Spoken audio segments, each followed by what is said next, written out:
Welcome to Pit Boss Podcast. Working on our intro song. What's That's up it. there, Sitch? Let's just get that recorded and play that every time. Copy paste, baby. Let's go. Take it out and post. We'll do it. Yep. Episode 2 of the Pit Boss Podcast. About a week and a half later than we wanted because it's been a crazy week. I'm wearing these sunglasses because they're less red than my eyes after the couple of weeks I've had. It's been I think with last episode we were all filled with. Sorry, I was all filled with hope. Yes. About how round one of the playoffs was going to go. Yes, you have joined me with misery's company. I meant that's why talked about and that's why I'm in the golf attire because now both of our squads are on the links instead. Who are you wearing? Calvin Klein. It was my idea to dress like we're going golfing, and then I drank a lot and was like, "Oh yeah, the golfer thing. Fuck it, I'm still drinking." Yeah. Supporting the gays. All right, supporting the. I was like, what's even gayer than Bud Light? Bud Light Lime. Supporting the gays. That's right. Supporting the gays and the Caribbean, I guess. So yeah, we both had Boston taking Florida in round 1. Oh, God, I don't want to talk about this. I literally posted on the Pit Boss Podcast story for the first time on Instagram. Like, I don't want to even fucking go down this road right now, but let's do it. So I had a crazy week. Okay, hang on. It was about a week and a half ago. I went up to Maine. Now, let's go even further back. About 2 weeks ago, my cousin came down. We went to games 3 and 4 in Florida. Won both games. Had a fucking blast. Just ripping on Panther fans. Living it up. 3-1 leaving that weekend. I was feeling so good. Mm-hmm. And then I went up to Maine for a buddy's bachelor party where we got to watch all the falls. And that was your mistake. That's what did it in. I shouldn't have gone to New England. I should have stayed down here where they needed me. We were drinking heavily, and next thing I knew, I was hungover at Logan Airport on the same day as Game 7. I was going to make it back to Florida just in time to catch the game at a bar. Cue a tornado warning in Florida and my flight getting delayed, and Delta generously offering to change my flight for free. So I called my brother. I said, if I change my flight, will you pick me up at Logan and go to Game 7? He said yes. We spent a amount of money on going to Game 7 and watching the Hindenburg-esque collapse of the Boston Bruins, as Jack Edwards so elegantly is that what he said? Put it. Yeah, Jack Edwards should probably not even reference blimps after the year he had. Pat Maroon was probably like, what do you mean Hindenburg? He shouldn't be on the radio. He shouldn't be on TV, that's for damn sure. He should be on the calls. That's all right, though. I'm surprised he even took the time to say something negative about the Bruins. That must be the first time in his history. No, he's done it a couple of times. He works for New England Sports Network. I don't mind having a homer. He's an old school homer sort of I like announcer. It. Yeah. He said some funny things he said some cringy things in the past too. He does, but he has the voice. I'll give him that. He has the voice. Plus, he was spot on that Pat Maroon is a fat bitch. Can I say that? I've been drinking Pat. There's no rules. Yeah. And I think you could take him, if anything. Pat Maroon, why not? Yeah, he's only pro athlete in worse shape than me. I hope I get Pat Maroon to beat the shit out of me. That'll just take care of my wife's student loans. And we'll put that on the pod. Great story. Yeah. Hopefully we catch it on film. I'll grovel and apologize to him on the podcast if he would entertain us. Yeah. So Florida takes down Boston in Game 7. Yeah. So nobody had that. I went 5 for 8 in the first round, and weirdly enough, I was better in the West than I was in the East. Yeah. And I watch more East, obviously, because that's where we're both based out of. But yeah, there was a few shockers. I think the 2 that we both missed are the obvious ones, and we'll circle back to the other one. But yeah, Boston going down, especially after the 3-1 lead where they looked like they were in control. Ooh. I mean, and then in the game. Yeah. 59 seconds. Mm-hmm. Yeah, that one stings. And it's one of those things where I'm not trying to rub this in. I'm not a Bruins fan, but I'm a Nick Giasulo fan, so I'm not trying to hurt your feelings here. But thanks, bud. Usually when a team gets like stung or upset, you're just like, well, you're such a good team. You'll be able to come back next year. You know, this is only the beginning. But like, that's not the story for the Bruins. Like this was, if anything, it's kind of a hurrah. And like, it was probably your last best shot at another one. Yeah. We'll see what next year brings. But I think the goaltending, the inflated goaltending, those guys turned back into what they were. Not that Swayman's got some upside, I think, but like Allmark kind of like he looked more like the guy that washed out of Columbus than he did the presumptive Vezina winner this year. And, we knew he was injured towards the end of the year, and everyone was saying he was healthy again. But then as the collapse started, you start hearing whispers that he wasn't 100%. Yeah. And it's like, how do you play him all fucking 6 games if you have the best goalie tandem in the league and he wasn't at 100%? If he was at 89%, you put in Swayman. Absolutely. Are you kidding me? And Swayman played well in Game 7. He played fantastic, and listening to him like being choked up and apologizing to the fans in his interviews after, I wanted to smack him because that was not even close to his fucking fault. He even stopped the villain on a clean breakaway. He stopped Matt Tkachuk 1-on-1 in overtime on a clean breakaway. And like I'm sitting there in the stands going, this is it. Now, like, we stopped that opportunity, we're going to win. Yeah. And no, we fucking couldn't get it out of our own zone. We couldn't get Tkachuk out of the front of the net. Fucking clean screen for, dirty screen rather for, what is it, Verhagen? I forget how to say his name. Verhaeghe. I don't remember who scored the game. Where I know it was I know Verhaeghe. It bled in. If I'm saying that right. Yeah. I don't give a fuck. And I don't want to skip ahead here, but I liked Florida in the regular season.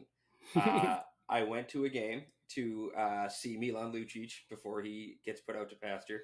You like everyone I hate. Well, that's because they've destroyed your teams in the past. Lucic? Nah. He's had some moments. I don't know. Well, I mean, the Penguins don't play well against the Bruins, so anyone that's been on the Bruins can fit that description. Yeah, that's true. Which I want to hear more about your Marchand opinions when we get there. But, it's coming. I went there thinking I'm going to root for Calgary because Luch is on Calgary, and I loved Luch. He, was a huge part of bringing the cup to Boston in 11, and I loved watching him play. When he put Van Ryn through the glass it was in Boston against Toronto. I was working at a pizza place, and we had the game playing, and I'm on the phone taking an order, and I'm like, yeah, and then he puts Van Ryn through the glass, and I literally go, holy shit! And the guy on the phone goes, dude, are you watching the game? I was like, yeah, that was sick! Not even upset about it. He's just not even mad. Me too. Just so pumped. It's like, anyway, two pepperonis. But then, so I go and watch the game, and Panthers had more fans than I'd ever seen, and the building was electric. They were playing great, and before they even had the lead, we ended up rooting for Florida over Calgary. We were like, we'll cheer when Luch does anything. Yeah. At this point in his career, is it much? No. And yeah, Except we got like we left filming a video. we left filming a video being like, the Panthers won us over. We'll root for the Panthers. We're not playing the Bruins. And that was like maybe October, November. I don't know. How much has changed? Sunrise, sunset. Seeing it. So I think what I need is the rest of this series to spit my venom, to hate everyone who roots for Florida. Y'all know you weren't fans until the President's Trophy, and a lot of you weren't even fans until you beat the Bruins fucking yesterday. So go fuck yourselves. You're a fake fan base, and if I didn't live so close, I would urge Bettman to sell you to Quebec. But for now, I need a place to go watch my team, so you're allowed to stay. But oh my God, you're a joke franchise. I was at a comedy show with like 100 people in a sports bar, and I got all their attention, which is incredible to do in a sports bar. I said, clap it up if you know Matt Tkachuk, if you know the name Matthew Tkachuk. Like a small 4 fucking people. Get the fuck out of the NHL. Get the fuck out of the playoffs. Couldn't stand it. But what is even like Sunrise? What are they even like? What's their other sports like? Like would they vote? I'm sorry. Would they root for like Miami Heat, like in basketball? Florida, yeah. So it's South Florida, yeah. So but Florida's so wishy-washy. Like I had a guy go.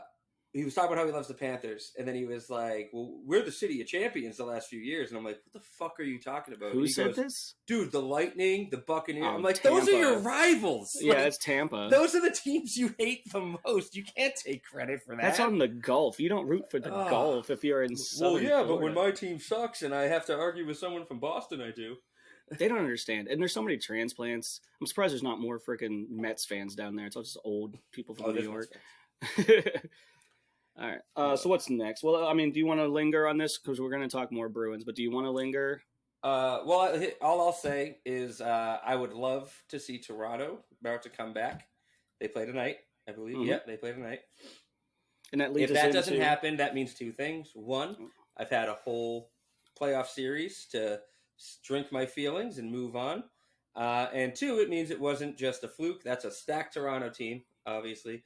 And it's interesting, Florida and Toronto, first time in the second round since 96 for Florida, and I think 2004 for Toronto. I remember 96.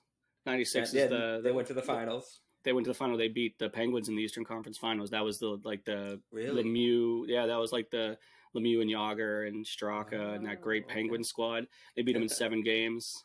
James, as a 90s kid for the Bruins, I didn't keep track of the playoffs too much. But no, James Van Beesbrook went lights out. And I had his jersey. It was like the height of clutch and grab too. Like they would not let, like, think about what Lemieux could have done with it if he didn't play through the 90s with all that shit. Oh God. Like he's already like almost a 2 point per game player in his career, and he had to play through clutch and grab.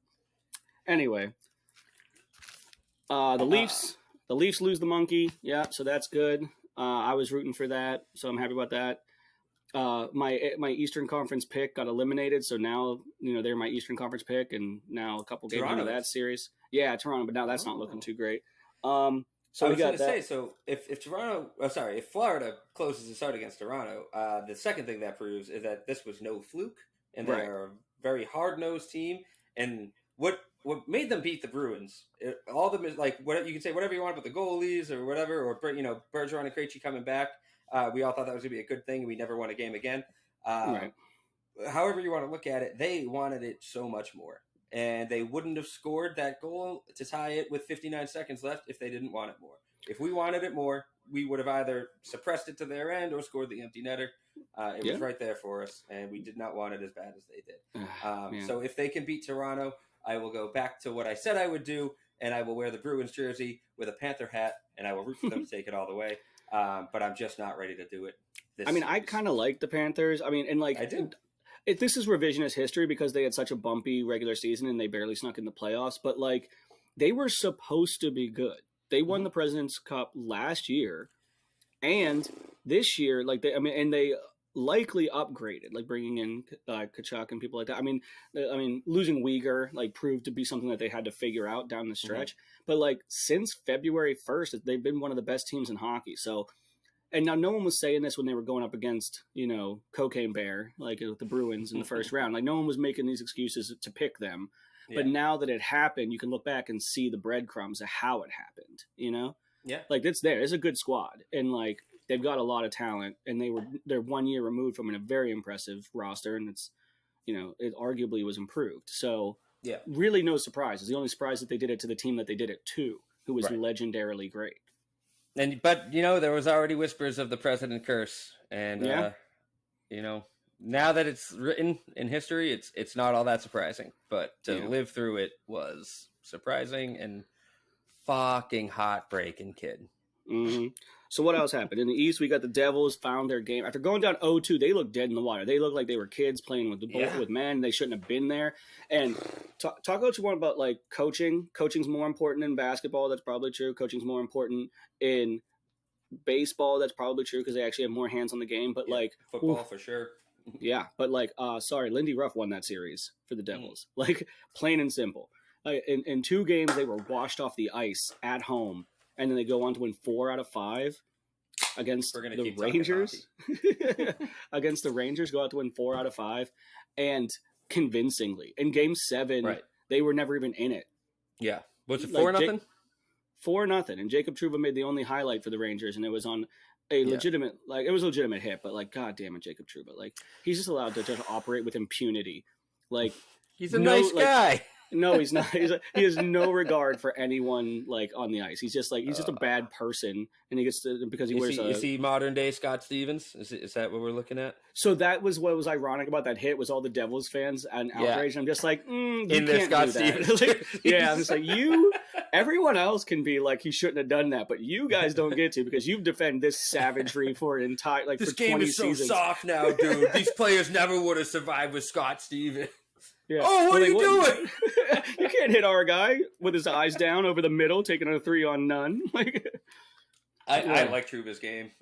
Obviously I don't want to see him hit Pasta or any of my guys, but Well, it's just, I mean, like it'd be watching one it. thing if it wasn't so blatantly, obviously pointed at injuring people. You know what I mean? Like, I like guys that play hard and hit, but Yeah. like, you know, you like big hitters. That's fine. I love Brooks Mhm. Orpik at Pittsburgh because he would hit you, but he wasn't trying to take a soul. You know what I mean? Yeah. Like, Well, that was Trouba his problem, intentionally Brian. on his problem on the way to a Stanley Cup, and then another one in Washington. So, Shut up. but no, I just like Trouba. No, I just like I mean intentionally like elbowing Sid in the back of the head, concussing him, cost us our first round series last year. Like, no, I don't like dirty players. We'll circle back to that. Don't worry. Oh yeah, we will. So the Canes are just better than the Isles. That's They the just other are. side of this. If Yeah. Florida, even if I wasn't ready to forgive Florida and make them my secondary team again, I would never root for the cringiest team in NHL I know you think the history. Canes are cringy. The I like them. fucking theater camp Canes. I cannot stand them, dude. Yeah. like Brenda. Remember that? Have you Remember that teacher that would be like, "We're gonna do a little warm up exercise," and they would do all this crazy shit. Go bananas! I feel like Yeah. I'm watching that guy coach a hockey team when I watch the fucking Hurricanes and their goofy celebrations. That's magic. It's awful. Why do you It's like so this? Why are you like this? Why am I? I don't know. Fuck it. You're from Steel City. You and me should be throwing stuff at the Canes fans, calling them pussies. Why I mean, they are are you pussies, on but board? they don't with this? understand. I just like the Canes. I like the way they play, and that actually brings They me to fucking a scary playoff team. Really yeah, are. exactly right. So like they beat the Islanders, and everyone's just like, after the Devils beat the Rangers the way that they did and looked so hot down the stretch in that series, and the Canes still being banged up, I still think the Canes are going to win that series against the Yeah. Devils, just because they showed me something that like you could plug anybody into that system, and that's a systemic team. Yeah. That they don't really need their Svechnikovs and Pacioretty's. Like, it helps. They might need them to get over the hump against someone from the West, like Edmonton or something like that. Yeah. Because you're just going to need to break some games and score a little bit. But they're suffocating. Can I circle that back to my depression on the point you just made? Yeah, go ahead. If we didn't bring Bergeron and Krejci back in Game 5, do you think the series ends before Game 7? Because our boys had their number 2 games in a row on the road. Zacha playing top center in place of Bergeron. Yeah, We were deep. I mean, Our depth was there, and then we brought in 2 aged veterans who were coming in cold off injury, and put them in center 1, center 2, and we never won again. I've been racking my brain on it. Like, should we have just left them out until like a Game 7 situation to heal? Listen, first off, you can't do that. No coach in the league would ever do that to their guys because they have a locker room to worry about. We can like chess match this, like, because we don't have to actually deal with the fallout of human beings. But like, could you imagine if Patrice Bergeron was healthy and you're like, too bad, go see the press box? Like, the whole roster, it might be like a Rudy thing. The rest of the team might lay their jerseys on the fucking floor. Like, and also Krejci's getting old, and I've always liked David Krejci. I thought he should have won the Conn Smythe back the year that Tim Thomas won it right there. Yeah, so I'm very pro Krejci, but maybe he didn't have to play the minutes he played. But you can't tell Patrice Bergeron that he's not the top line center of that team. He is. Of course he is. He's the heart and soul. He's the pulse of that team. So. All I'm saying is he was on the mend. We were on a 2-game win streak, up 3-1 in the series. Why not say, hey, let's see if they close it out and you can rest longer? I still, maybe for Game 5 to see what it's like, maybe. But like, I think when you have likely the best defensive center in hockey, still you play him in a playoff game. I get it, and I love him. And obviously, I'm not blaming him by any means. I'm just saying when you put a player back in, the puzzle pieces move. Yeah, and the puzzle was working. You know, up 3-1, and at the end of the day, some kind of chemistry got lost, and we just. I agree. But at the end of the day, I still think that Florida won that series more than you guys lost it. I don't think it's anything that you did to tinker that cost you that series. I think Florida went out and took it. Few people share that opinion, and I am one of them. A lot of people just keep saying that we gave it to them, and it's like, really? Then why are they up 2-0 on the team I thought... Oh, sorry, the team that beat the team that I thought was going to go to the Eastern Conference Final. Right. I was saying last week, or 2 weeks ago with you, that it was going to be Rangers, Bruins, in an awesome original 6 Eastern Conference Final. Yeah. And both teams lost it. And I had the Rangers as well. But I didn't know if I was going to go with Bruins or Leafs, but I had the Rangers in the final. I had Rangers Edmonton final. And the Rangers, they fell apart. On the West, we got the only Kraken team that scared me, and except for Florida being the sneaky team. And maybe Toronto and maybe the Devils. No, I would have loved, dude. I was at the game when we came back 4-1 in the third to win it in overtime in Game 7 against Toronto. That's amazing. I love playing Toronto, and then Toronto actually did that to Tampa. Yeah, as well. You should feel that way. Yeah. In the West, we got the Kraken taking down the champs, and there's just something to be said about expansion teams. I know they're in their second year, but they still have the same formula as the Vegas Knights had, the exact same formula. They have 4 second lines, and there's something to be said about that. Like if you don't have the top end talent to just be able to roll lines like that, like you win down the line, and it's just like Vegas went to the final year 1, right? They did. Yeah, it was... The difference is, I think what's going to keep the Kraken away from doing that is that the Knights had much better goaltending. Like they had Fleury and Robin Leonard, and whoever they put in there was lights out. And I also think that like as much as like we're seeing players break out for the Kraken, like your Jared McCanns and stuff like that, former Penguin by the way, 40 goal scorer, like lots like those guys, and like Yanni Gourde's having a great playoff, like those guys, like you can see them breaking out. I still think that the Knights had the better like expansion picks, William Karlsson was just lights out, and like on the back end on defense they were better too. I think overall, like Braden McNabb was so good, and Shea Theodore, like those were guys that were just ready for their chance to play top 4 defense. Yeah, really just took off. So I think the Kraken, they just beat the returning champs. Granted, without Landeskog, but they beat returning champs. They had a lot of weird stories going on in Colorado, and I know, and I'm doubting them again here. That's sure. They're good for them, good for the kids, and I'm still just being like they don't have enough, and now they're probably going to go out and beat fucking Dallas too. But they played tonight. We got 3 games today. Yep. And then Dallas wins, and and exactly how I thought that series was going to go, pretty back and forth. Yeah. But Dallas is a real good squad. Mm-hmm. And they have the best goaltending left in the playoffs, and that means something as the playoffs wear on, because you win 100%. You steal 1 game in a series, like that's huge. Like if you have the goaltender edge and it gives you 1 game, then all you got to do is go back and forth 3-3 the rest of the way, right? And you're through. So I think Dallas is scary. I think Edmonton's better than Vegas, even though Vegas was the 1 seed in the West. Yeah, I don't know. We'll see. That's where we're at. Both those series are tied, so we'll see. Learn a little more about Dallas, Seattle tonight. Yeah. That's been wild. That's been so much scoring, and Dallas is usually pretty good about keeping the puck out of their net. But every time I flip over to the West, and I look at the score, and then I look at the period, and I'm like, it's not the third. What the fuck? Like, how is it 4-4 7 minutes in? Insane. Yeah. It's been wild. Yeah, it's the Wild West over there for sure. But yeah, I got Edmonton. When I would love to see an Edmonton Leafs final at this point. And I usually enjoy that Canada hasn't won a championship in so long, and that makes me happy. Mm-hmm. But I kind of like the idea of those 2 teams now. 2 Canadian teams going in. Yeah, 2 Canadian teams duking out. And I love the idea that it would. If my buddy brought up a great point that Toronto, like the hockey mecca, that they couldn't get past the first round, they couldn't do anything for like 25 odd years, and it needed them to have the best American player in the world to help them get there. That's a good point. That's a good point. Yeah. I think about that all the time. Like I remember just being in high school, going to the games in Boston, and all the USA chants at the Montreal team, and I'm like, you guys are ripping on like their country, and our entire bench is made up of that country. Exactly. Yeah. But I do like ripping on the actual Montreal Canadiens because I hate them so much. They're the only team. Well, I imagine you do. I will root for Boston. We can have a handshake meme on that one. Yeah. Yeah, because the old Chara did the right thing. That's all I'm gonna say. He was framed. Oh man, they called the cops on him. Dude, that's such a Montreal fucking thing to do. We need a police investigation on this hit. Like, no, you don't. God. No, you go don't. Pick up Pacioretty's teeth. Let's get on with it.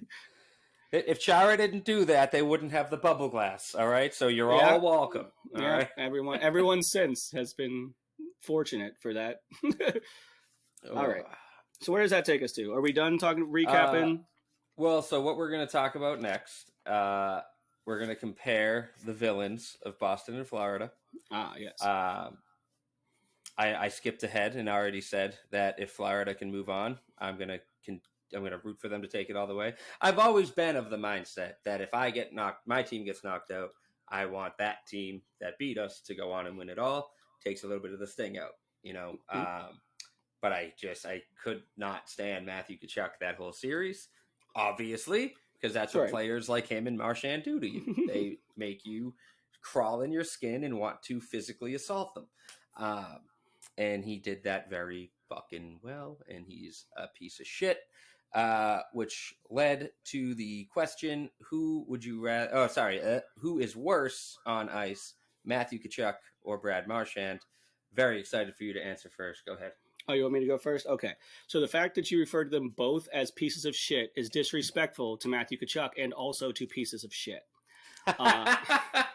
Because Brad Marchand is worse than that. If he were shit, he would be liquid shit that you couldn't even formulate into a solid piece. So these are not okay. So let's get the good out of the way. He has a nose that looks like it was, a Steve Carell caricature. So that's good.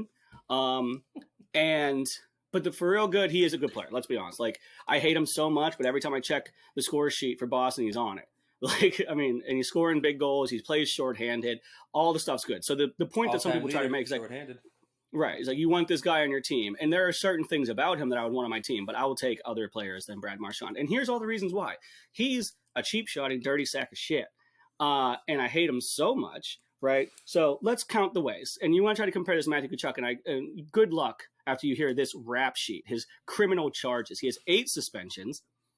And it's not like he's a repeat offender of like one particular thing that he can't shake from his game.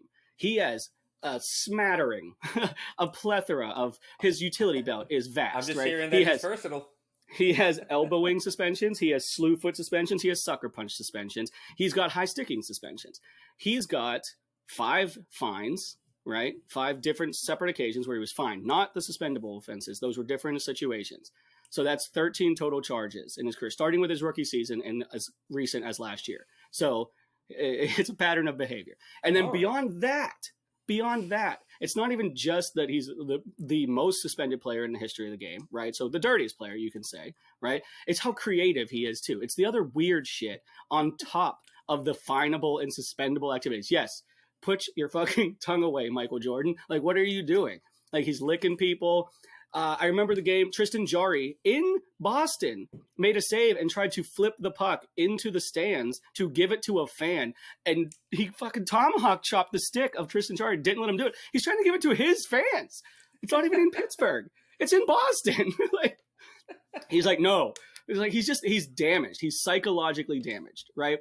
He was once reported, his own teammate leaked to the media that he saw him in the parking lot intentionally stepping on sidewalk cracks in order to hurt his mother's back. Terrible, shameful activities from this guy. He's sociopathic. I need a source on that.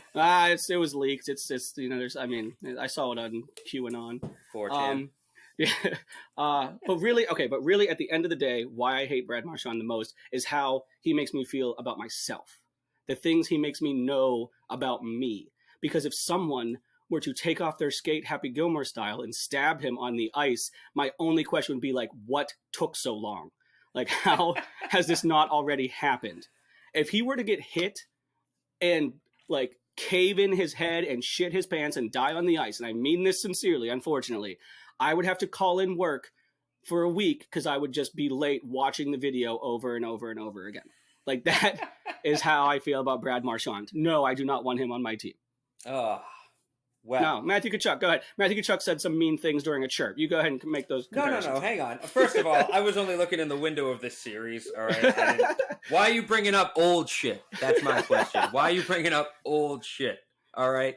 My man, first of all, is representing us 5'7" Kings in professional sports, all right? That's fair. Granted. Did you ever think anyone that looks like us was going to be a first-line fucking goal scorer? I don't think so. That's fair. What do we got? Nathan Gerby? Fuck that guy. Yeah. This one series is what I was looking at, and I think, if watching that one series, would you say he carried himself better than he ever has as far as poise and not being a cheap shot artist goes? Marchand? Oh yeah, probably. He made no headlines in a 7-game series. The absence of Bergeron. I think he tried to step up and be that kind of leader and not stay out of the box and not get himself into too much trouble. What I can't shake beyond the all right, here's what's killing me. When Matthew Tkachuk spent about 10 minutes calling Thomas Nosek's wife a whore. I knew you were going to bring it up. I was trying so hard not to laugh. I thought it was very funny. Like, as a Bruins fan, I'm like, I'm going to fucking knock this guy's teeth out. But as a comedian, I'm like, that's pretty good. Like, it's an easy joke, but when you say it enough times, you're doing a bit, and I like it becomes, the longer it goes, the better it becomes. Like a South Park joke. Like, you're waiting for him to say something different. He's not going to. He's just going to keep calling her a whore, bud. She's a fucking whore. Everybody knows. He said everybody knows. Everybody knows. Everyone on the bench just like, I know. Like, everyone on the bench like, fans going, wait, who's Thomas Nosek? He's out there going, everybody knows that your wife is a whore. Ask anyone in the first row, second row. They all know. One thing that did drive me nuts. The after the buzzer, not after the whistle, the after the buzzer cross check on Hathaway. Hathaway's not a guy. I was there and I heard people being like, "Oh, he's acting, get up." Like, no, that guy is not faking hurt. If he was able to get up and rip his head off, he would have. That was a fucking dirty late cross check on a vulnerable player in a vulnerable area. And what's making me mad is that the league acknowledged that by fining him pennies. $5,000 to him is nothing. But you put the fine out there, which tells me that was a cheap shot. It was far from his first offense that series, and a one-game suspension would have been called for. And then who scores the fucking game-winning goal? That dirty little fucking cuck, Matthew the Cuck. He's a good player, though. That's good. That's a beer coming back up. I'm gonna kill this 12-pack by the end of our 2.5-hour podcast. For those wondering, it is 10:50 a.m. Eastern right now. Shut the fuck up, Ryan. No one knows what time we recorded these. I got fucking F1 today. I got a show tonight attached to a strip club. I deserve to drink. All right. I like that you say attached to and not in. Attached to, not in. But you can see in from the stage. It's gonna be very it is an annex. Yeah. Red Light Palm Beach. Shout out. Skipping ahead again. All right. But yeah, looking at that one series, oh my God, he got away with fucking murder. He did. At the end of the day, this whole playoff has been that way, though. Yeah. Like star players playing way too out of their melon grittiness. Like you leave that to the guys that do that. That's Jacob Trouba shit because that's what he brings to the table. But like Cale Makar, like a game suspension on literally the dirtiest hit in the entire playoffs. Like bar none. Which begs the question, though. Marchand behaved himself more than he ever has in his life. Yeah, it was weird. Why? Why didn't you take Kachuk's teeth out with your stick? Why didn't you slew foot him under the ice? Like, bring it all back. When the Canucks hit Horton late, Marchand let the fucking beast out. Love him or hate him, that sequence where he was carrying the puck and he fucking stiff-armed one guy and dropped another guy, and then the guy came in to hit him late and he fucking flipped him into the glass. Like, sure, 3 dangerous plays, but you also just put my best friend in the hospital. Like, don't give a fuck that those are dirty plays. Listen, of all the things Marchand's done, that's the one that bothers me the least because people were running him. Like, that was just him protecting himself in that regard. They were running him after, like, if I deke you and then claw your face to the ground, I have started some shit. but everyone talks about that low bridge that he did on the guy that came after him. It's like he's literally just ducking a guy that's going to come and try to take his head off. Like, I don't even hate that. It is funny. That's so dangerous. Next time, let that way bigger guy smash you in the face. Like, no. I'm 5'7". I'm fighting fucking 6'5" athletes. I'm going to flip you if I can. 100%. Yeah. But he didn't bring any of that all series. And if nothing else, game 5 after that fucking cross check from Tkachuk, at that point, every game had something where Tkachuk was doing something like that, and Marchand never got dirty with him. And I really wish he had. Yeah, that's a good point. It's an interesting point. Do you want to continue drinking while we move on to talk about a different sport altogether? You gonna talk about anything football? Left to say? Yeah, I figured. You go talk about football. Oh yeah, you poor down on your luck, downtrodden Boston football fan. Yeah, it's must be real bleak for you. But so you've been coming back. You've been too preoccupied with lamenting the historic loss of the Bruins to really check in on this. So I will help you out. The NFL offseason was well underway. It was a fantastic draft. I think the draft is kind of silly overall because instead of watching every pick come in slowly for 15 minutes between each one for hours on end, you could just look the next day when they're all written down. But it was a good draft. We're talking Steelers. We're not going to do the entire NFL. Jesus God, no, like we do with hockey. We're talking just Patriots, just Steelers. And in the first round, we saw a rare olive branch between the two. I'm just going to not acknowledge your alcoholism. If it's Bud Light, it's not really being an alcoholic. It's really I'm hydrating. Yes, exactly. And getting fruit. Yeah, it's just you've had 7 servings of fruit this morning. But yeah, so the Patriots and Steelers made a trade, which was great and glorious because it fucked over the Jets, and I'm sure Belichick loved that. So the Patriots originally selected 1 pick in front of the Jets, and they traded back 3 spots with the Steelers, who then leapfrogged the Jets and took the player that the Jets won't admit this, but they were 100% absolutely going to pick, and that is Broderick Jones, arguably the best or second best offensive tackle, left tackle in the draft. Steelers got him, very happy about it, protect Kenny Pickett. Patriots got to move back and still got the guy that they likely wanted, which is, in my opinion, the best corner in the draft, Christian Gonzalez. So well played there. Great first-round grade for the Patriots.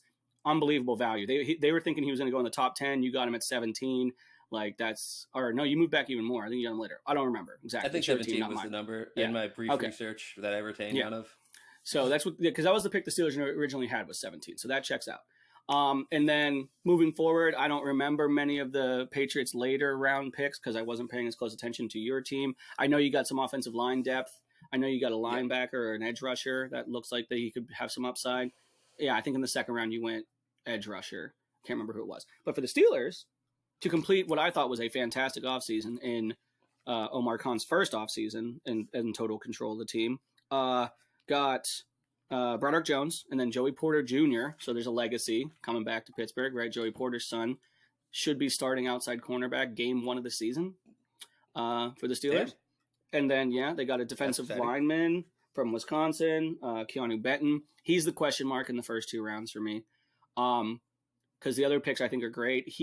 I don't know. I just thought there were better defensive line. They need defensive line help. So I love that they addressed the position, but I don't know if he's the best option there. But he looks to project as like a solid, like spot on nose tackle, which is kind of what the Steelers need moving forward. And then they got Darnell Washington in the 3rd, the big tight end out of Georgia, like literally the world's largest man. And they got him, and so Broderick Jones also from Georgia. They played next to each other at Georgia. Oh, nice. And now they're both coming. Yeah, they're both coming to the Steelers now, play the same side. And so he's a good complement to Freiermuth because Freiermuth's more of like the Gronkowski type. I was going to say, you said world's largest man at tight end. Is he going to be bigger and better than Gronkowski? Is that the prediction? No, so he doesn't have the athleticism as Gronkowski. Okay, I was going to say, I feel like I would have heard about this guy. No. People are projecting him as like a big steal, but like no, he's bigger. He's not. Yeah, he doesn't have as much wiggle as say like your Gronkowskis or your Travis Kelce's. He's like I've seen him dance. Yeah, boy can wiggle. Yes, he can. Yeah. So overall great draft and a great offseason for the Steelers. The only problem is, and this is for both of our teams, is that the AFC is murderer's row. Yeah. Like the Steelers did everything right this offseason. Lewis, that's not what you meant?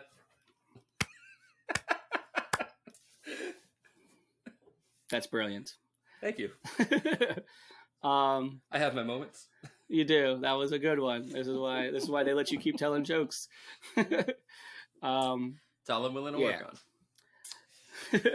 Yeah, but I've always subscribed to the Bill Burr theory about watching the draft is like watching a graduation where none of your kids are graduating. Yeah, that's a good one. That's a good. Mm-hmm. Yeah, I'm not a big fan of watching it spot on. I thought you were going to say Bill Burr, and I was going to shut my computer. No. I would never say something. Ooh, that'd be an interesting one. Is I don't know how maybe Pennsylvania versus New England comics. No, we can't do that. What? There's no. Okay, I guess if you bring in Philadelphia, you can find a couple, but you're not going to keep up with the Boston comedy scene. Of course, not keep up, I guess, but I don't know. Maybe we'll do who's still connected to the scene type of conversation. Interesting. Yeah. Anyway. Yeah. For sure. Back to football. Yeah, go ahead. You weigh in. What do you got for us? I got nothing for you on football. My notes say to drink heavily while Ryan talks about football. Well, I pretty much addressed it. I think the Patriots had a pretty good draft. The Steelers were mocked at like all the grades, which is ridiculous that they do immediate draft grades, but they need content. It's the shortest professional season, so they need to make it a spectacle year round as best they can. Right. But everyone has them like A plus grades. The Steelers. I do think it's a good draft, but you never know until you see these guys actually strap on.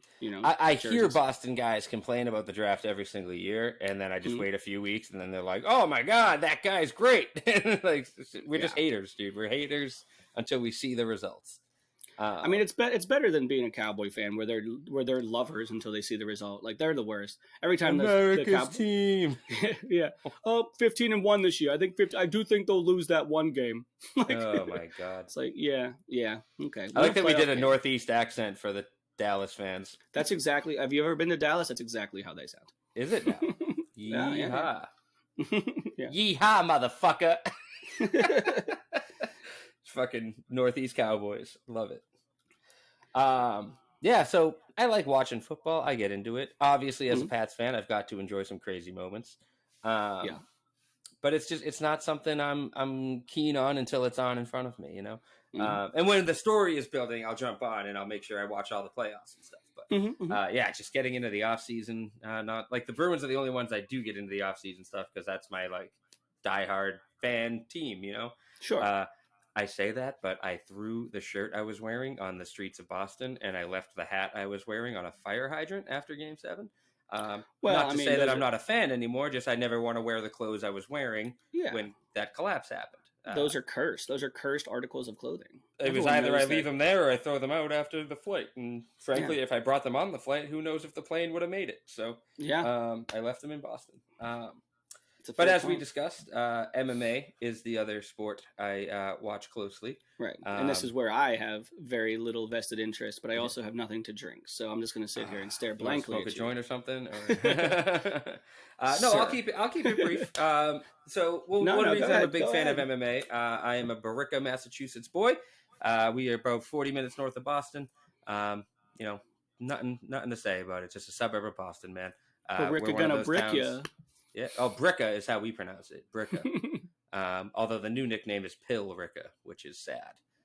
Anyway, rest in peace to half my graduating class. So I grew up right up the street from a kid a little younger than me, Jake Pilla. We didn't become friends until I think I was in college. He was probably finishing up high school. And he was, when I met him, an amateur MMA fighter. He was being trained by John Doomsday Howard. That's a UFC veteran. I used to come home in high school, turn on Spike TV, and Joe Rogan with hair would be commentating, and John Doomsday Howard was a frequent appearance on those fights on Spike TV. Got to meet him, and he follows me now. We stay in touch. I've rolled with him at a jiu-jitsu class. It's not fun. His move is to let you get positions for about a minute, and he'll go, nice. And as soon as you have something locked up, he just fucking manhandles you and chokes you out. I'm like, all right, you got me. But so I love these guys. I used to go to all of Jake's amateur fights. And the first time my family came to see me do stand-up comedy, Jake drove up with me and my mom to a little tavern in Derry, New Hampshire called Halligan's Tavern. And he was there for the first, kind of when you come out as a comedian. I don't know if you did what I did. I did the Batman thing for like 6 months. Where it's like by day I was one guy, and then at night I'd lie about where I was going, and I'd go do open mics. And I was like, I'm not telling anyone I'm doing this until I feel halfway decent about it. Yeah, that's smart. Yeah. So ever since then, that's about 10 years ago. He's a pro fighter now. He's 2 fights away. I don't even know if I can say this, but no one listens to our podcast yet, so it's fine. He's 2 fights away from being offered a Dana White Contender Series contract, which is a show Dana White sits live. And if you put on a good performance, he signs contracts at the end of the show, like on camera. So he needs 2 more wins to get there. And the kid's a savage. His last 2 fights, he won by guillotine one by guillotine, one by Von Flue choke, both in 30 seconds of the first round. The kid's a savage. I'm not sure what that second one is. We weren't either. So imagine this. I'm in a section of all guys that like train casually watching our coach fight.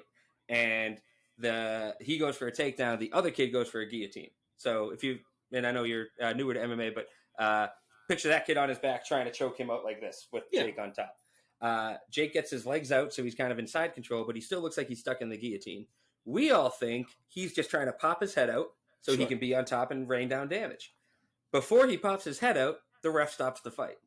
And we're all like, what just happened? Because it kind of looked like he was getting choked. But one thing is if someone's trying to guillotine you, if you can get to side control, you're safe. They can't finish the choke. So Jake's in side control. We're all like, he's safe. They stop the fight. And we're all kind of panicking. And then Jake gets up and goes like this. And we're like, okay, yay, he won. What the hell? How did he win? It's a reversal. If someone's trying to guillotine you, you can trap the arm that they're using to guillotine you and use it as a blood choke against them. And so the kid looked like he had Jake in a guillotine, but Jake was just not letting him out of that position and pressing the kid's own arm into his artery. And the kid ended up tapping. It's a rare move. I messaged Joe Rogan like, hey, just fucking watch this clip and talk about this guy, please. He didn't do it, but it got eyes. And what else is he doing? Like Joe Rogan is Joe, you're not busy, dude. Like you got people running your comedy club and your podcast and your stand-up shows and your UFC. Anyway, that's why I love MMA. This guy, and we'll be talking about him for sure more on this podcast. But last night, Aljamain Sterling, probably the cringiest champion in current UFC, bantamweight champ, just tries to make jokes that don't usually go anywhere, and people hate him when he opens his mouth for it. He defended his belt against a formerly retired Henry Cejudo, gold medal winner, much like Kurt Angle, who we talked about last time. But 2-division champ, called himself Triple C, retired 3 years ago, and is just not stopped with the cringy tweets talking shit to people who are still active. And somehow he got a title shot out of retirement, came in, and it was a crazy close fight. Came down to split decision. Wow. So Aljamain had him on the feet. I'd say by a good edge. Cejudo landed a couple good shots over 5 rounds. But overall, if they were standing, Aljo had the reach. He was landing. Cejudo is an Olympic wrestler. He did get a few good takedowns and a couple scary moments for Aljamain. But Aljamain's a crazy grappler. He calls himself the human backpack. And to bring you into why he's so cringy, he says, I'm like a human backpack. I get your back. It's a rap. And it's like, oh, all right, good one. Good job rhyming, buddy. But so he got a couple takedowns of his own. So if Cejudo had an edge in the grappling, it was very slight. And Aljo definitely had a better stand-up game than him. So it came down to split decision, which was scary. But it was a close enough fight that's not surprising. Who are you even rooting for? I feel like you dislike both of these people. Well, they're both cringy guys. I have been rooting for Aljo ever since. All right, so there's this guy, Peter Yan, Russian boxer. Imagine a guy shorter than us that both of us would be like, please don't. Like, the guy is terrifying. He fights Aljo one day, and I want to say it was a vacant belt when they fought, but I have to do more research on that. Nonetheless, he is tooling on Aljo. I'm talking like clean combos on the feet, and anytime Aljo closed the disc to try to grapple him, like he was literally doing these like trip pushes where he just looked like a high school bully. Like, fuck off, dude. Like, knocking him down, just wailing on him. Holding his head at bay. Like, he's like swinging. Like, this guy is a grappling master, and he was getting shoved to the ground and tripped and just wailed on. But then the Russian threw an illegal knee to a downed opponent. And people say that Aljo was acting to get the belt. I don't buy into that. You watch that replay in slow motion. He's on the ground, hands and knees, and the guy grabs his head and knees him so hard, and he fucking rolls back. His neck was all cranked. He has a metal disc in his neck now because of that illegal knee. And he won the belt that way. And that sucked. And he's One might say earned the belt that way. That's better. But like he dropped it in the ring and didn't put it on, and he was like, obviously I don't want to win the belt this way. But then they fought again, and he beat him. For 3 of the 5 rounds, he was on the guy's back doing damage, trying to choke him out. It was close enough that when the 2 rounds that he didn't get the takedown, I'd say Jan probably won those rounds. But that's a 5-round fight. 3 rounds to 2. Yeah. Clear victory for Aljo. But people just can't let go of how he won the belt, so they hate on him too much. I'm calling him cringy because he is, but I'm not hating him. Right. And I like rooting for that guy. When the larger MMA fan base is like, fuck this guy, I'm like, I like him. That's my guy. Yeah. because I want you guys to come at me in the comments, and I know I'm funnier than you. like any good comeback an MMA fan has ever had on me in a comment section, I can go to a different MMA post and copy paste the same shit. Like they have no original witty comebacks for me, and I love that. Listen, I don't want to disparage those violent sociopaths that enjoy MMA, but yeah, they're probably not the most clever. And Aljamain's black, so another reason they all hate him. Anyway, so yeah, he won by split decision, held on to his belt. And the other big story of last night was Belal Muhammad, another guy who's pretty cringy and gets overlooked a lot. He's on a now 10-fight win streak, 9 fights before last night. And he fought a guy who's just game. He's fought 3 times in 3 months. I think that's accurate. Fought in the last pay-per-view against Jorge Masvidal, won that fight in 5 rounds, and then came and fought again. So Gilbert Burns is a fucking beast. But yeah, Belal Muhammad beat him last night. No one thought he was gonna. He's the kind of guy that will win fights by laying on top of you, and he wins by like top control a lot, like all they say. And he's like boring to watch. People were booing him all night. But man, he was heavy with the kicks. He was throwing fast head kicks. More striking from Belal Muhammad than I've ever seen before. And he's been saying for years that he's being overlooked for the belt, and it's just fucking true. He's not exciting to watch. They don't want to give him the title shot, but he's earned it, and it's MMA. Like, you ever see in an MMA fight when they're on the ground and they're not doing too much work, the ref will stand them up and make them start over on the feet? Right. Joe Rogan subscribes to the theory that you shouldn't do that. If I can hold you on the ground and be on top of you, and you don't like that, figure out how to get up. Yeah. That's your job as a fighter. And if you can't do that, I'm going to win a very boring fight by just laying on top of you. I can see that. I don't see anything wrong with that. Agreed. But for the entertainment factor, Dana has him stand up, and then you get more knockouts. I get it. It's a business. But yeah, those were the 2 big stories of last night. Belal Muhammad will get to fight the winner of Leon Edwards versus Colby Covington, and he'll finally get his title shot, whoever wins that fight. And, how exciting.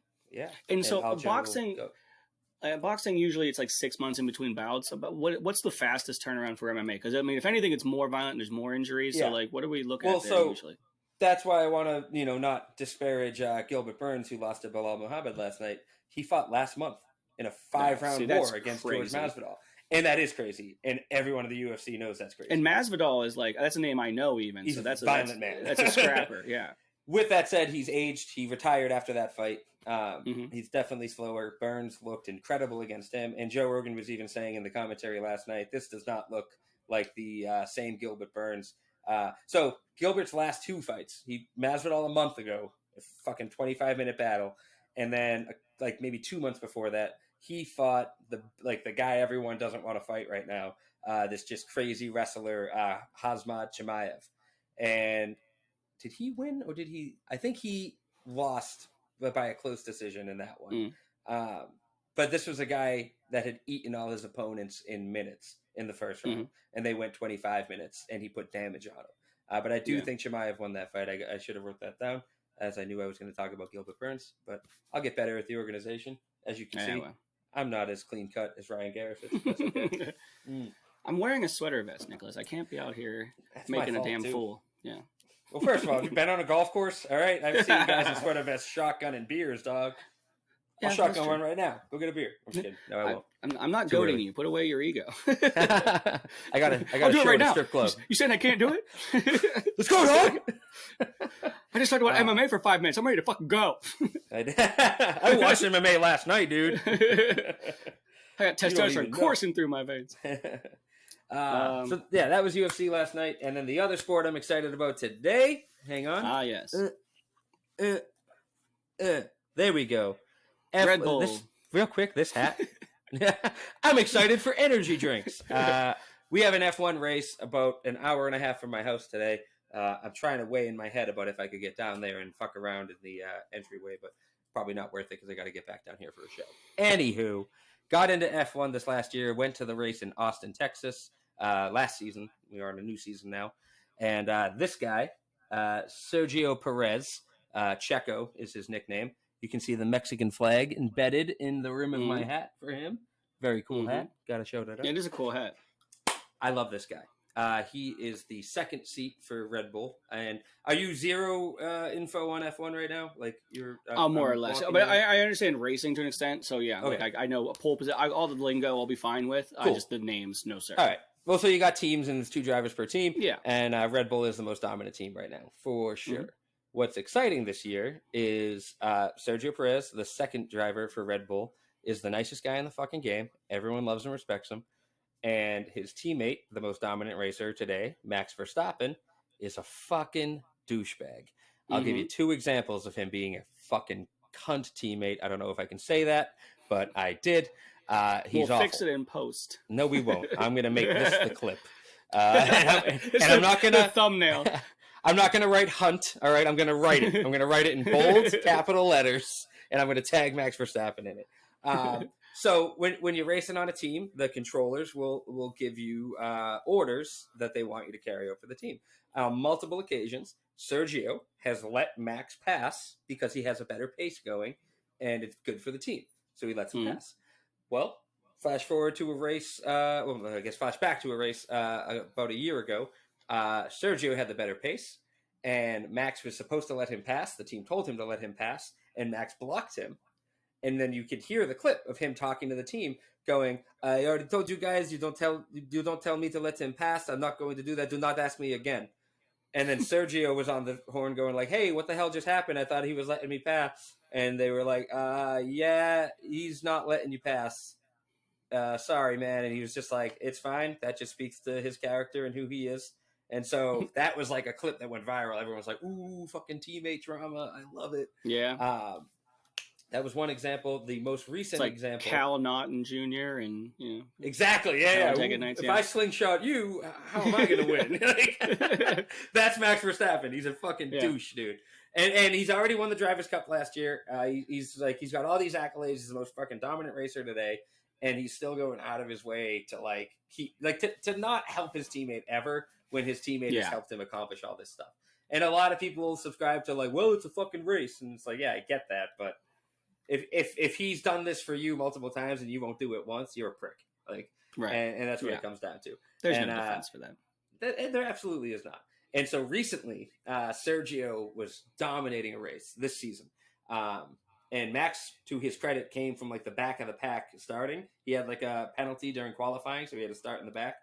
And he fucking weaved his way all the way up to second place and just couldn't catch his teammate, Sergio. Now, at the end of a race, placement matters for points, and then who had the fastest lap matters for points. Yeah. I think if they're in the top 10. Sergio had the fastest lap going into the final lap, and he had a huge gap. And Red Bull, keep this in mind, the reason Max started in the back is he was pushing himself so hard during qualifying that he hit the wall and fucked up. And that's why he had to start in the back. So Red Bull gets on the horn and says, "We have this in the bag. Keep the pace. Don't push." And so Sergio goes, "Okay, don't push." And he keeps a solid pace.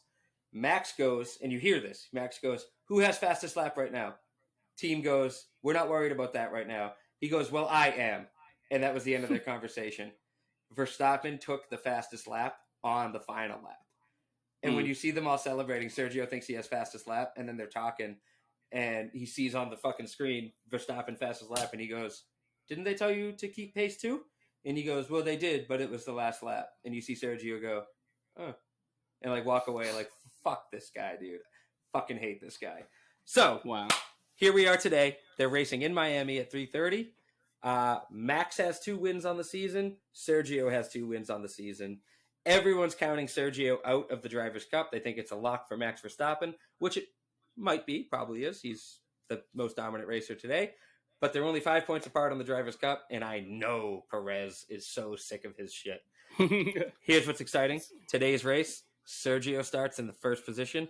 Verstappen starts in the 9th position. Oh, wow. I am itching for this race. I hope there's a moment where they want Verstappen to pass Sergio, and Sergio goes, "Nope, you're a bitch. Fuck you." I want to see. I don't know if you ever saw. I think it was called Driven with Sylvester Stallone. It was an F1 movie. I want that level of drama. Yeah, I want him to pick up quarters on his tires as he goes around. Remember that scene? Yeah, of course I remember. I do. I want them to take the demo car at a fucking mall and drive through the city angrily. With the worst CGI you've ever seen in your life, even for the time. Well, actually, okay, well, that's cool. So I'm not a hater. No, go ahead. Go on. No. So I'm not a hater of racing. I do appreciate it. I mean, I get it. I don't really get into it because I think, unfortunately, it's not a fantastic spectator sport because you cannot. And NASCAR is even worse spectator wise, because at least Formula One has like the ebbs and flow of the track, whereas NASCAR is literally just left turn for 3 hours. But when I understand, I'm not the type of person to be like, it's not even a skill. Of course, it's a skill. Those are incredible athletes. What they do is amazing. To be able to keep control of a car for that long at that speed with that kind of endurance and stuff like that, and the understanding of their car and setting it up for the speed, all of it. I'm not knocking the athletes at all. I'm not that guy. I just don't partake of it. I don't watch it that much because it's not a great spectator sport because you can't see the perspective of how fast they're actually going. Like if you watch NASCAR, it looks like they're going like 60 miles an hour. Right. And then and they're like, so close in NASCAR. It's weird. Exactly. And you're just like, oh no, 200 miles an hour? That's something else. Like, if you're open to giving it a shot, I shared that opinion. And what got me into it was a show on Netflix called Drive to Survive. It's behind the scenes, unedited, unfiltered footage from behind the scenes of every season. So at the end of a season, end of a race season, the new season of Drive to Survive comes out with all the behind the scenes drama and interviews and like all this close up shit. It got me into it, like this, because they really highlight the important storylines. So yeah, I went and I watched the most recent season of that like a year ago, and it brought me up to the season that was about to start last year, and I was like, fucking A, now I know all the storylines and I'm so pumped about this. But if you can frame it within like conflict, then everything becomes more captivating that way. So yeah, go give a couple episodes of you know what I would do? I would Google best episodes of Drive to Survive, and I would go watch one of the top episodes and just see if you get into it at all. It's a cool show, and it really highlights what these guys are doing and going through, and it's interesting as fuck. I love it. But with that said, I agree. Hockey's the best sport to watch live. We went to F1 Austin, and it was a family trip. I would have never shelled out the money for this on my own. And you're right. Like, oh, they're coming to our corner. Oh, that was so cool. All right, let's see him in a few minutes. Yeah, boy, that sure was loud. It's still cool. Okay. Well, but I will say, though, when an important pass happens on your section, like, that's exhilarating, man. I'm sure. That's up there with some of my best hockey moments as far as live events goes. And it did, like, there was a couple we had our track, the section of our track that we could see was like an S, and there was some crazy drama going into those, where a lot of people are playing it safe because of the multiple curves, and other people are looking at that as their opportunity. And so when the pack is close and you got a good section of track, it's fucking crazy. I believe it. Where does that bring us to? Oh, okay. We're what I was going to say is, you said bad CGI. I was going to I was going to end on the comedy stuff and skip ahead to movies. So we got movies and we got Bad Luck Sports Cities. We can push that though if you want. Let's push that. Yeah, because we're coming up on the hour here. Yeah, we'll do the sports game next time. Yeah. So let's go right into top 5 favorite hockey movies. All right, so this is like sports game and our movie section, right? So it bleeds in nicely. So we're going to go top 5 hockey movies. We're going to go back and forth, our 5s, counting down to 1. Is that good with you, bud? I'm good with that. Let me pull up my list here because it's on a different doc because I didn't want you to see it. No, I understand. I got mine separate too. So we're going 5-1. 5-1. Countdowns are always more interesting, I like that. Right?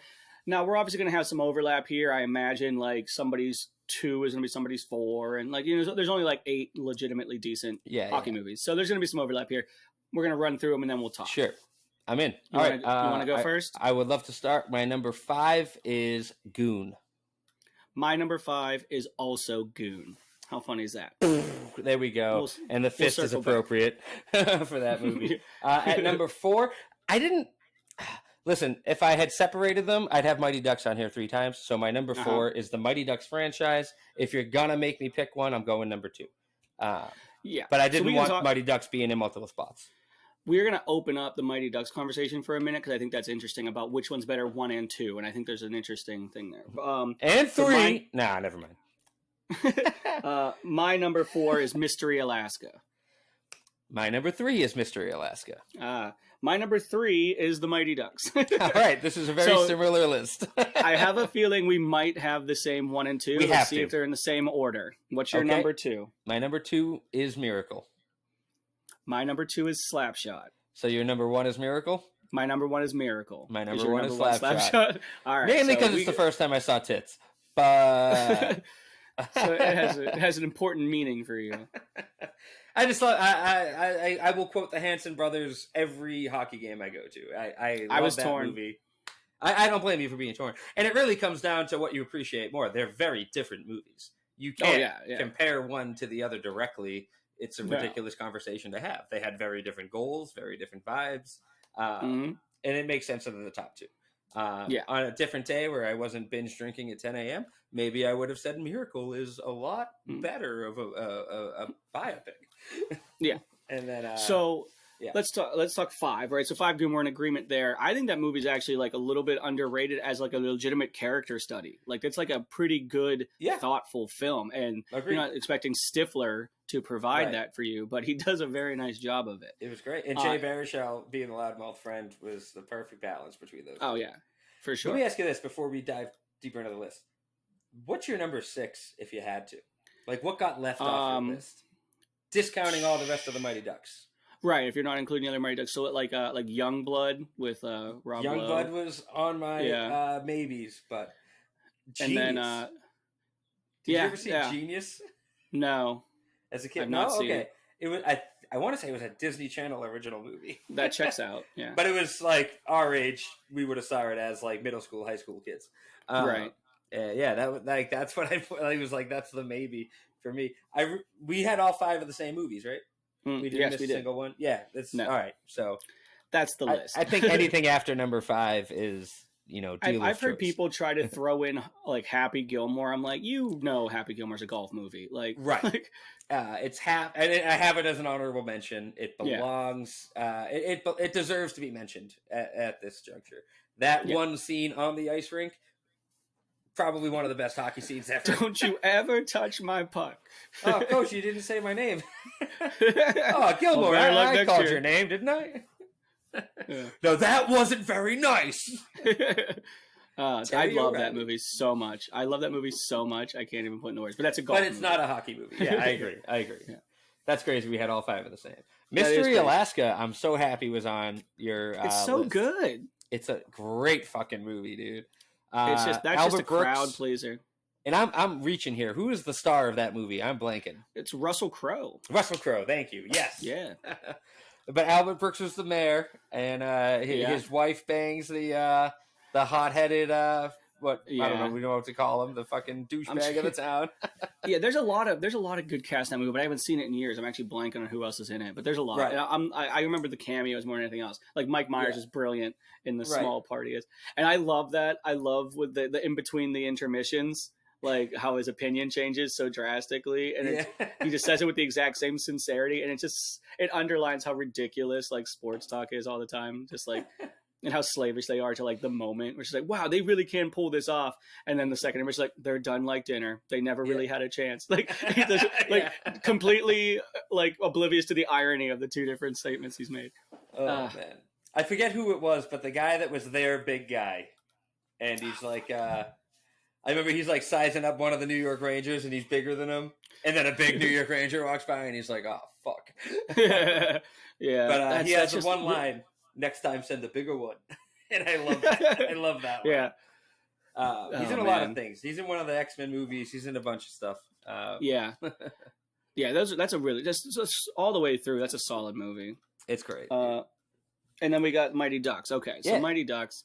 Pick one, by the way. So for me, it's 1. It's like the same that's argument fair. as like the Rocky movies.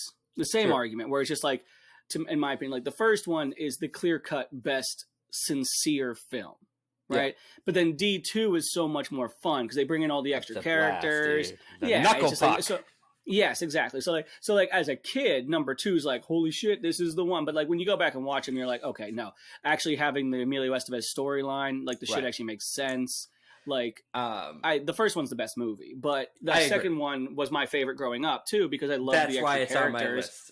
Yeah, Yeah. the nostalgia of it, and Mhm. there's still a good storyline. I always look for an opportunity to quote the whole section of the movie where he's being the douchebag coach with the suits and the hair and all that. Yeah. I look for opportunities to quote that all the time with my friends.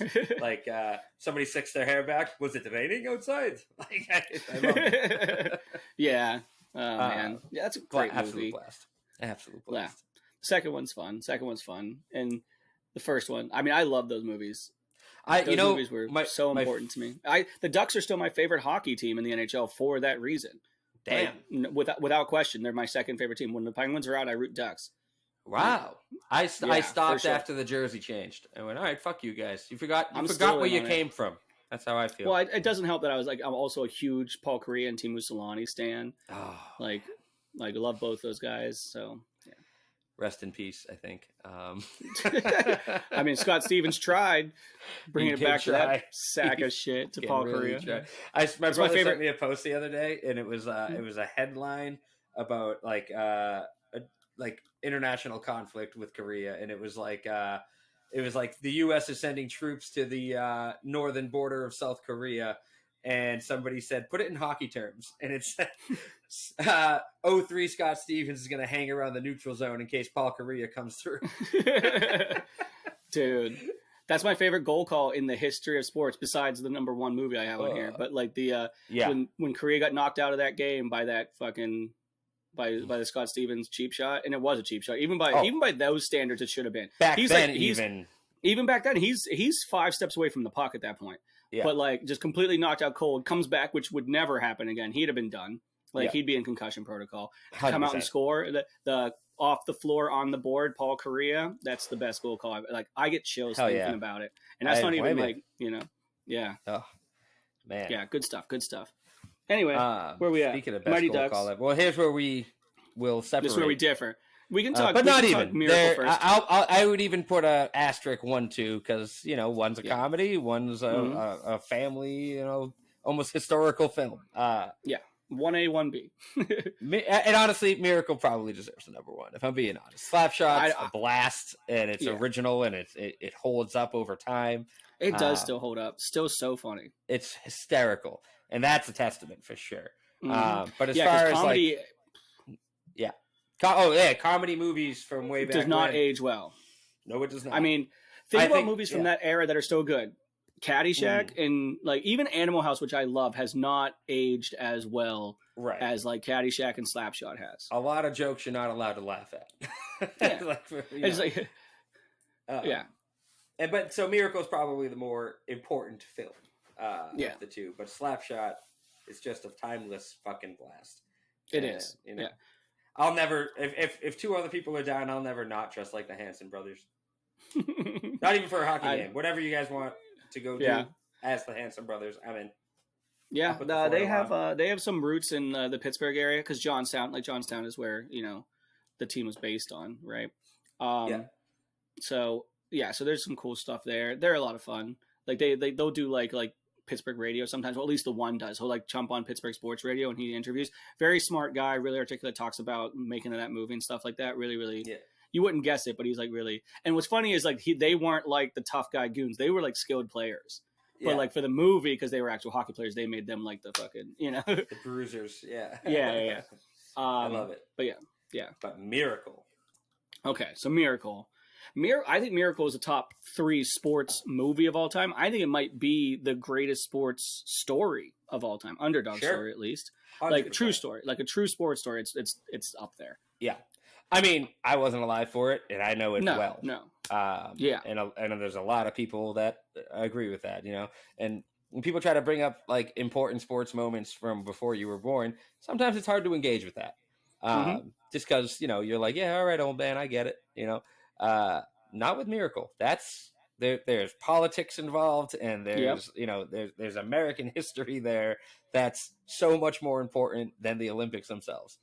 And to have it play out the way it did, like That's just insane. Yeah, and the movie paints it so well too. Like it's like it doesn't take for granted the politics. Like the opening montage is just like a montage of like how the 70s has been like a down year for the United States, or down decade, and they needed that win, that Cold War win, to reestablish their mojo. Like, and that led into the 80s, which is also fraught with political whatever, but like at least it was like the United States was kicking ass in the 80s, at least, you know, like as a country. So it kind of like that kicked that off, you know. Another great example of like using the reality of the times just as like to frame a great scene.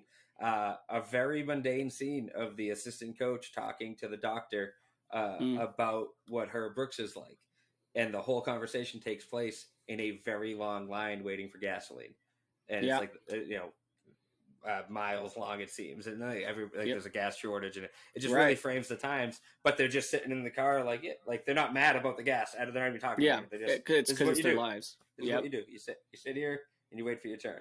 And oh man, great movie. And like that the Christmas, like the football montage in the snow, where it's also Jimmy Carter's like speech playing over top of it, gorgeous. And then the Herb Brooks speech at the end of that movie. After, like, as he's like the voiceover as he's explaining what happened, that's tears every time for me. It's like it's like ugly crying for me. And it's just like, meh. I get it. I totally get it, man. And I don't know if you I know it's at the end credits, so you probably are aware that Herb Brooks was on set and didn't get to see the finished movie.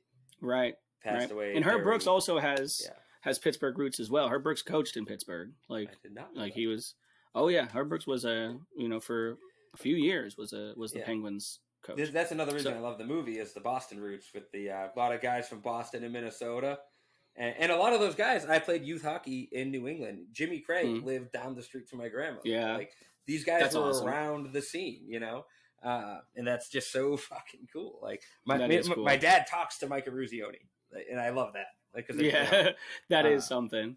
That's the cool. Old captain. I was almost the guy to pick him up from the airport recently, and different arrangements that are being made. But I was like, damn it, I wanted that fucking car ride. That is wild. It was cool to be close to all that, for sure. And they capture that in the movie so well, man. I love the scene where I don't want to mess up who was who in this, but it's one of the Boston guys. I want to say Jack O'Callahan, but I don't know if I have the right name there. And he won't let go of the rivalry with the Minnesota kid. And like, steals the ring right off my finger. That pansy cheap shots me. I love that. There's many. Why do you want to play professional hockey? There's so many. Like, every scene in that movie is good the whole way through. Like, it's just like it's scene after scene is like so spot on and so, like, and just perfect. And like the like I love it. And like it can be memed. Like, remember back in the last time that the United States, I think it was the 2010 Olympics, when the United States made a lot of noise and ended up playing Canada for the gold. But the one qualifier round went to shootout, and in the Olympics there's no limit. Like, you don't have to go through a certain amount of play. TJ Oshie just kept going and going and going, right? Yeah, and I hate TJ Oshie. I loved him back then because he wasn't. I'll wear an Oshie USA jersey. US jersey, yeah, but same. That's it. But he just kept going, and somebody posted the meme of like Herb Brooks like holding the whistle, being like, again. There was just a meme for this playoffs with Linus Ullmark and everyone talking about who should play in net, and it was just Herb Brooks going, right now it's everybody's net. And I was like, oh, that hurts. What a great line, though. So you never know, it's everybody's net. Herb, you want me to take the test? I'll take the test. I want to see that kid in goal that wouldn't take the test. Wouldn't take the test, yeah. That's Tag from Friends. Oh my God, yeah, that's right, the actor. yeah. He kind of like fizzled out. I thought he was pretty good. I thought he could have been he certainly handsome enough. Like, yeah, he could have been. Like, I don't know what happened to his. Maybe he really talks like that, and that was the only role he could play. Yeah, that's what did him in. Just like, we can't change everything about to you. The person that drove you to practice every day, right? Sounds like he took a lot of slap shots at the Dome before the mask was invented. Yeah, for sure. All right, where are we at? We're getting close to the end here. We both had a couple movies we wanted to recommend real quick. Yep. You know me. I'm gonna go Marvel movie all day. You see Iron Man there. I got other what's your thought? I'm curious. Guardians of the Galaxy Volume 3. So I've heard mixed reviews. I'm curious. I follow this a little more closely than you. I don't know if you're aware that James Gunn is taking over all of DC movie properties. I do know that. I know movie things, whether I want to know them or not. So this was an interesting one because he's putting heart and soul into finishing his trilogy for Marvel while becoming their rival property director, I guess is how I'll put that. That's a good way of putting it. But holy shit, did he put his heart and soul into this one, dude? And I am more excited for the upcoming DC movies than I've ever been because all these Marvel movies since Endgame, that whole run from Iron Man to Endgame was beautifully done. They call it the Infinity Saga, tied a bow around it. Couple flops in there for sure, but it was all world building at that point. And it all led up to something fantastic, and start to finish was really well done. And everyone's worried now, myself included, that they don't have that same kind of trajectory for this next leg. And all of these movies that have come out, except for Love and Thunder, the Thor movie, which bombed for entirely different reasons, they're all tied up in this multiverse thing. And it was really cool for Spider-Man and to see all the different Spider-Mans in No Way Home. But other than that, it's already getting tired, and we haven't even gotten to the first Avengers movie since Endgame. So I'm already kind of tapped out on it. I'm still going to go see him because I'm a big fan. I grew up on the comic books. But this one I was excited for, and I was correct to be excited for it. It is, I have never cried so hard for CGI animals in my fucking life. So this is the scene that a lot of people are talking about. I'm curious your take. Well, there's multiple scenes. It's a whole storyline. The trailer will show you, and you've seen the other Guardians movies at this point? No, yeah. Okay. So Rocket Raccoon, loudmouth, tough guy raccoon, played by Bradley Cooper. And Sean Gunn, as far as the on-set animation capture goes.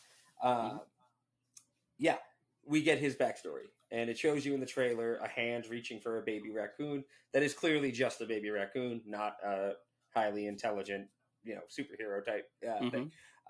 So you understand going in that you're going to get the Rocket Raccoon origin story. How brutally they tell this story is shocking and gut-wrenching. My wife cried about 5 times. I got choked up once. She's already going back to vegan now because of this movie. So, yeah, warning, fellas. Careful where you take your purple-haired wife to this weekend. It's gut-wrenching. It really is. This villain I had never heard of, the High Evolutionary, and I know a pretty good amount about comic book lore. I was not attuned to this guy. Probably the best villain we've ever gotten on screen. I could see him getting death threats the way the actor who played Joffrey on Game of Thrones got death threats because of how good he plays the fucking villain. It was so friggin' well done. It tied a bow around the Guardians trilogy really well, and it just reminded everyone that when it comes to taking funny, goofy comic book stories and turning them into actual cinema that moves you, James Gunn's the guy. Everybody else, there's some good ones out there. The Russo brothers were amazing at the Avengers movies for sure. But a lot of the time you're just kind of relying on the intellectual property and the CGI and, the budget and the spectacle. This has little to nothing to do with the budget or spectacle. The story is insane and so well told, and you do get emotionally invested. I would even wager that you, a Martin Scorsese cinema buff, who thinks these roller coasters have had their day, would be emotionally invested in this movie. And I'm very curious to hear your response after seeing it. But damn, it was good. I don't know when that'll be. I do have Disney Plus, so I'll get around to it. And I love the Guardians movies. I thought the first Guardians movie was the most pleasant surprise of the entire first series of, for sure. And then the second one was like more of the same, but a little bit of a dip in quality, but still very solid, very enjoyable. Liked it a lot. That's to be expected, right? Because when you're introducing those characters, then you got to build them. So I'm excited to see the third one. I know one of my friends is going for her birthday coming up, and I'm excited. I've heard a lot of I've heard that like that birthday, right? So what I'm hearing is just like it's a little like the negative. I've heard a lot of positive. The negative things I'm hearing is that tonally it gets a little bit, it wavers a little bit because of how heavy some of the material is, and they say it has difficult time regaining its like light footing after because it goes so heavy at times. and some people aren't going to Yeah. feel that way, but some people are, you know. Right. So That's true. The naysayers, the detractors are saying that that's one of the issues. Sure. But overall, it's been largely well received. Even my wife had a hard time enjoying the funny parts because of Right. how gut-wrenching the emotional parts were. But if you remember, I still can't watch Guardians 1 without tearing up at the opening scene. A little kid saying bye to his mom. But like that, but that's different than, you know, I think it's a little bit of a different than watching like full-fledged animal cruelty though. Like that's a tough one. And again, a lot of that's implied. Okay, that's what I assume because it's a PG-13 rating. It's not going to be like a human centipede, like but you do body see, horror, like David Cronenberg shit. you see people like reacting to what's happening to the animals, and so you really get the feel of it. And then you see the aftermath of how these animals are treated and stuff, and it is fucked up for sure. There's no denying it. Of course, but I don't know. It was digestible for me. I'm excited to watch it again. It's cool that like Rocket is the surprise star of the movie. And that's been said, you know, beyond me saying it here. So spoiler alert, I guess. Yeah, that's fine. But yeah, no, Chris Pratt's story's been told. And you know, he got a lot of the highlights in Endgame and or not Endgame, but Infinity War as well. The one question I have though, okay, never mind. I answered my own question. I was trying to go back and think of it because I know that one of the storylines is that like the somberness behind Gamora's death, right? Yeah, is like still weighing over the like, especially Star-Lord in this movie, right? And I was going to be like, but like after they undid the snap, like wouldn't? But then I realized as I was thinking about it, she's like, oh, she died before that. She died in pursuit of one of the stones, so she had no impact. She is in the movie, though. Oh, okay. Are you missing that part? Like flashbacks? So in Endgame, Thanos, Nebula, and Gamora from 2014 come to present day to get the Infinity Stones. And that Gamora turns on them, kills the past Nebula, and so now you have the Nebula we've always had and the Gamora from 2014 existing in the same world. But she has no connection memory to or anything. Peter Quill. And, right. Okay. And you'll see in the trailer, there's a good trailer that shows like him explaining to a third party what their dynamic is. And he's literally like, basically, I met a girl and I fell in love, and then her father killed her, but then she came back through time, but doesn't remember anything that we went through, so she came back a total dick. And that was like kind of all they give you, and that's really it. She doesn't remember him at all, and he's like in love with her, and he's like trying to find her at the end of Endgame is where they leave off. So there is a Gamora, but it's not his Gamora. Okay, and gotcha. Okay, and it's well done. You mentioned that the one part was fucked up. Speaking of fucked up, I have my movie review, and you said like recommendations. I don't know if I can fully recommend this movie. It is only for certain people. But Beau is Afraid was in theaters. It still is, but I'm sure it's probably already only playing like once per showing per theater, like a day now. It's just one of those movies that was never going to gain like now that Guardians is out, it eats up a lot of those theaters, right? Yep. So you're probably going to have a tough time finding this one. But Beau is Afraid. It's Ari Aster's third movie. So the guy that did Hereditary and Midsommar, like literally two horror, like modern already horror don't want to watch it, but go on.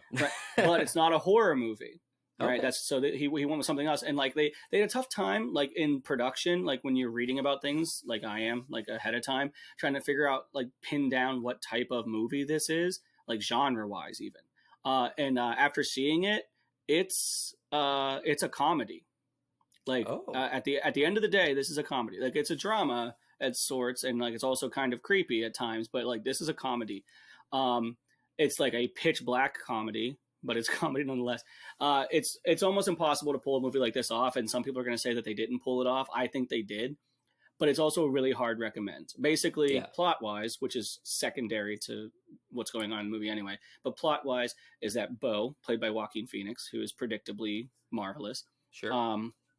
He's like a neurotic, and he has like agoraphobia, and he's afraid of people and stuff like that. But the world that he lives in, which is supposed to be, you know, realistic, our actual world, everyone is actually out to like just kill and maim and hurt people, right? So like it gives you a glimpse of like what it feels like to be in the mind of a person that has that sort of thing, where like everything he sees on the TV is like real and happening, not just in the world, but to him, right? Like the world is so seedy and gross and disgusting and like, but laughably like villainous, right? Yeah.